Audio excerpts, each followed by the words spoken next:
అది భారంగా ఉంటుంది. ఎలాంటి భారము? కంటికి కనిపించినటువంటి భారము,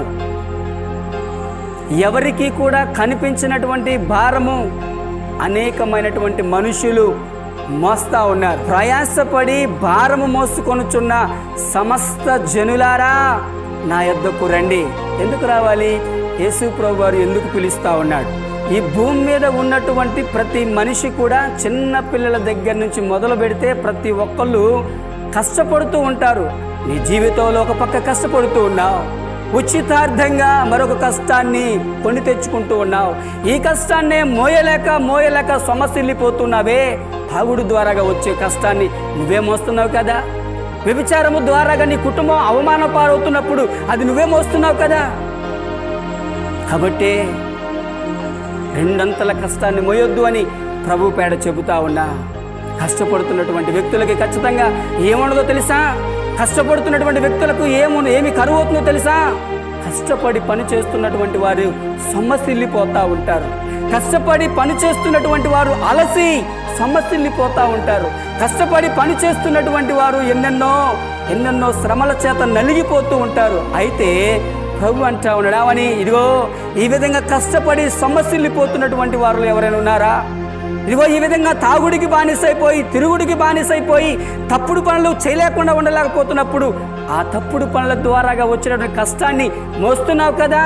అయితే నీకు నెమ్మది కరువైపోతూ ఉంటుంది, నీకు సంతోషం కరువైపోతూ ఉంటుంది. అయితే ప్రభు అన్నాడు, ప్రయాసపడి భారము మోసుకొనుచున్న సమస్త జనులారా నా యొద్దకు రండి, నేను మీకు విశ్రాంతి కలుగజేతును అంటున్నాడండి.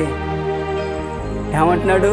అయ్యా, కష్టాలను బట్టి సొమ్మసిల్లిపోయావు కదా, నీకున్నటువంటి భయాలను బట్టి, బెదురులను బట్టి ఏం పని చేయాలో గుండె అవిసిపోయినటువంటి పరిస్థితుల మధ్యలో ఉన్నావు కదా. అలాగే తాగుడికి బానిసైపోయి ఆల్రెడీ కుటుంబ భారాన్ని మోస్తూ, ముందుగానే కుటుంబ భారాన్ని మోస్తూ, బిడ్డల్ని పోషించుకుంటూ, భార్యను పోషించుకుంటూ, తల్లిదండ్రులను చూసుకుంటూ అధికమైనటువంటి కష్టపడుతున్నావు కదా. ఏంటది? తాగుడు ద్వారా కష్టాన్ని తెచ్చుకున్నావు కదా. ఎక్కడుంటుంది నీకు సంతోషం? చేయనటువంటి పనులు చేసి కష్టాన్ని కొని తెచ్చుకుంటున్నావు కదా. రెండంతల కష్టాన్ని పడుతున్నావు కదా. ఎలా పోద్ది? ఎప్పుడు పోద్ది ఈ సమస్య నాకని, ఎప్పుడు పోద్ది ఈ ఇబ్బందులు నాకని ఎదురు చూస్తున్నావు కదా. అయితే నీలాంటి వారిని ప్రభు పిలుస్తూ ఉన్నాడు, మీలాంటి వారిని ప్రభు పిలుస్తూ ఉన్నాడు. ఏమంటున్నాడు?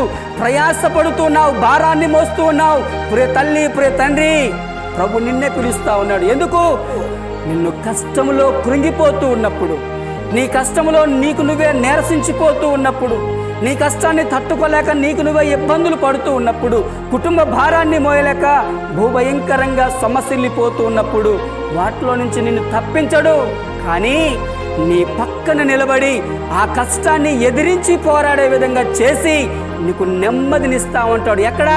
ఆ కష్టంలో నుంచి పారిపోనివ్వడు, నువ్వు పడుతున్నటువంటి ఇబ్బందుల్లో నుంచి పారిపోనివ్వడు, కానీ ఆ కష్టాన్ని ఎదిరించుకుంటూ, ఆ కష్టాన్ని పోరాడుతూనే పోరాడమంటాడు, చెబుతాడు తప్ప పోరాడుతున్నటువంటి సందర్భంలోనే, పోరాడుతూ ఉన్నటువంటి సమయంలోనే నా దేవుడు నీకట విశ్రాంతినిస్తూ ఉంటాడట.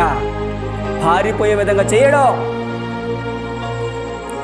తప్పించుకోపో అని చెప్పడు. కానీ ఏ భారం అయితే నీకు ఉంటుందో, ఏ ఇబ్బంది అయితే నీకుంటుందో, ఆ ఇబ్బందిని అంతటినీ కూడా తను నీ పక్కన ఉండి, తను నీతో పాటు నడిచి, నీతో పాటు ఉంటూ, ఆ కష్టాన్ని ఎదిరించుకుంటూ, లేదా ఆ కష్టాన్ని చేసుకుంటూ ఉన్నప్పుడే ఆయన అంటున్నాడు, నువ్వు ఏ పని అయితే చేస్తున్నావో ఆ పనిలో అలసిపోకుండా పని చేస్తావు, అదే పనిలోనే విశ్రాంతి కూడా దేవుడు ఇస్తానంటా ఉన్నాడు.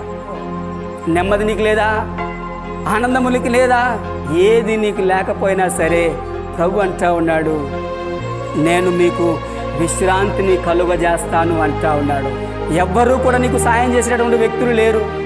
అయినా నీకు ఒక 10 సంవత్సరాలు కష్టపడి పని చేసినా కూడా తరగనటువంటి పని నీకుంది, లేదా తన మనసంతా కూడా ప్రశాంతంగా నిండి ఉండాలి, లేదా తన ఆలోచనలన్నీ కూడా ప్రశాంతంగా నిండి ఉండాలి, లేదా ఇంకా అర్థం కావాలంటే నీ హృదయములో, నీ గుండెల్లో సంతోషము గనక ఉన్నట్లయితే, కరిగిపోయినటువంటి సంతోషము, సమాధానము, ప్రశాంతత, నెమ్మది గనక నీకు ఉన్నట్లయితే చివరికి ఎంత పెద్ద పని నీకు ఇచ్చినా కూడా దాన్ని రోజు కాస్త చేసుకుంటూ ఆ పనంతా ముగిస్తూ ఉంటావు. ఎప్పుడు? నీలో నెమ్మది ఉన్నప్పుడు, నీలో సంతోషం ఉన్నప్పుడు, నీలో సమాధానం ఉన్నప్పుడు, నీ హృదయములో ఆనందము ఉగ్గిపడుతూ ఉన్నప్పుడు నువ్వు ఎంతటి పని చెప్పినా కూడా ఎంతో చాకచక్యంగా చేస్తావు. మరి ఎప్పుడు పని చేయవో తెలుసా? ఎప్పుడు పని చేయలేవో తెలుసా? నీ ఇంట్లో ఉన్నటువంటి వారు ఏదైనా వస్తువు తీసుకొని రా అన్నప్పుడు ఎప్పుడు నువ్వు చికాకు పడతావో తెలుసా? నీ మనసంతా కూడా వేదనలో ఉన్నప్పుడు, నీకు ఏమవుతుందో ఏం చేయాలో పాలుపోయినటువంటి పరిస్థితుల్లో నీ ఇంట్లో ఉన్నటువంటి ఒక వస్తువును తీసుకొని రా, లేదా నీ ఇంట్లో ఉన్నటువంటి ఒక వస్తువు అగ్గిపెట్టె తీసుకొని రా అంటే నువ్వేమంటావో తెలుసా? నా వల్ల కాదు పో. ఎందుకు? నీ మనస్సు నెమ్మది చేత లేదు కాబట్టి, నీ మనస్సు ఆనందము చేత లేదు కాబట్టి, నువ్వు చేస్తున్నటువంటి పనులు బహుభయంకరమైన తప్పుడు పనులు కాబట్టి నీ మనస్సులో నెమ్మది ఉండదు.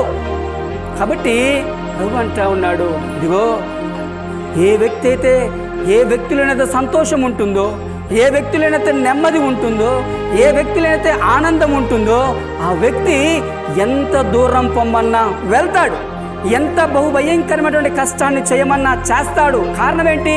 తనలో ఆనందం ఉన్నది కాబట్టి, తన హృదయంలో దేవుడిచ్చేటటువంటి ఆనందం ఉన్నది కాబట్టి సొమ్మసిల్లిపోకుండా, అలసిపోకుండా చక్కగా తన పని తాను చేసుకుంటూ ఉంటాడు.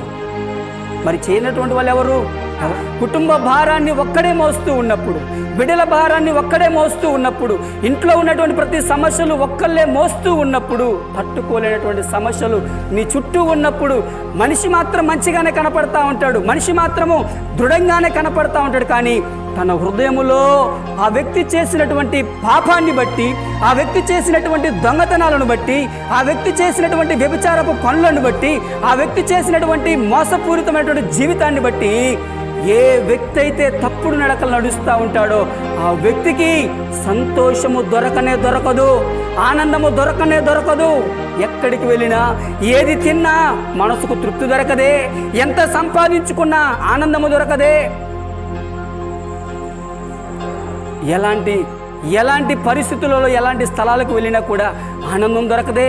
దీనంతటికీ కారణం ఏంటో తెలుసా? ప్రియ తల్లి, ప్రియ తండ్రి, ప్రయాసపడుతూ ఉన్నావు, నీ ప్రయాసకు తగినటువంటి ప్రతిఫలము లేదా, సంతోషము నీలో లేదు, నీ కష్టానికి తగినటువంటి నెమ్మది నీలో లేదు, నీ ఆస్తిపాస్తులకు సంబంధించినటువంటి ఆనందము నీలో లేదు. అందుకనే అస్తమానం సమస్యలిపోతూ ఉన్నావు. నువ్వు తాగుడికి బానిసైపోయావు, అందుకనే నీలో నెమ్మది లేదు. నువ్వు వ్యభిచారానికి బానిసైపోయావు, తప్పుడు మాటలకు బానిసైపోయావు, ఇష్టం వచ్చినట్లుగా మాట్లాడుతున్నావు. అందుకనే మళ్ళీ చెప్తున్నా, లక్షల ఆస్తి నీకున్నా, కోట్ల రూపాయలు నీ ఇంట్లో కట్టలు కట్టుకొని ఉన్నా, నీకు సంతోషము దొరకాలి అంటే, ఆనందము దొరకాలి అంటే, నెమ్మది దొరకాలి అంటే నువ్వు ఏ తప్పు చేయకుండా చేసినటువంటి ప్రతి తప్పును దేవుని ముందు ఒప్పుకున్నప్పుడు ఖచ్చితంగా నీ హృదయములో అదే క్షణము సంతోషము చిగురిస్తూ ఉంటుంది, ఆనందము చిగురిస్తూ ఉంటుంది, ఉల్లాసము చిగురుస్తూ ఉంటుంది. ఆ సంతోషాన్ని, ఆ సమాధానాన్ని తీసేసేటటువంటి సత్తా ఎవరికి ఉండదు అనే సంగతి మర్చిపోవద్దు.